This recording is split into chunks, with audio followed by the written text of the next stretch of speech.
Sa lungsod sa Buluon, lisod ang pagtabok sa suba kung grabe kataas ang level sa tubig. Apan, pipila ka mga residente, musungasong gihapon, bisan peligro, makatabok lang sa unahang bahin. Ano ang report ni Nico Sereno? Bisan sa taas nga level sa tubig ug kusog na kaayo nga bulog sa sapa, daw sa way kahadlok kining pipila ka mga residente sa Buluon nga mitabok pa padung sa unahang bahin. Kining babay, giasistihan o gigunitan pa sa lalaking mitabang kaniya aron makaagi.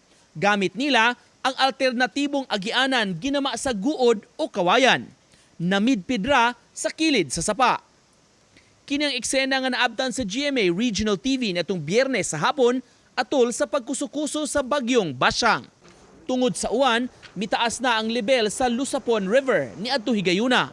Ang mga taga-municipal DRRM personnel uban ang kapulisan nagroving sa dapit ug nagpahimangno sa mga residente. Labi na katong taga-sitio Kalimang sa barangay Poblasyon nga sa bukid na lang muagi, inay sa suba mismo kay delikado na pag-ayo. Ayaw na mong tabak, kay kusog na kayong bahas sanok. Inaot at tunumuhan sa babaw. Usa si Gretchen nga naabtan namo niya higayuna nga gustong kuhaon unta ang iyang bana ug anak taliwa sa hulga sa bagyo.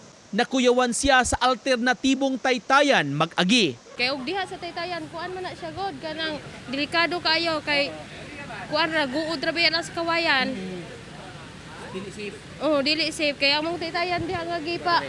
Himo wala pa man. Makita hinuon sa dapit nga doon na gitrabaho nga bag-ong konkretong taytayan apan wala pa kini nahuman. Puli kini sa daang taytayan sa dapit nga nabanlas ni atong 2021. Naman to'y taytayan diri sir, nagamay. Unya, Na wash out. na-wash out. Oh. Atong pag-una ulit Oh, pag-udet. Oh, bago na po ni siya ang gi-construct sir. Uban ni Cleofer Lumayag ug Philip Patricio, Nico Sereno. Balitang Bisdak.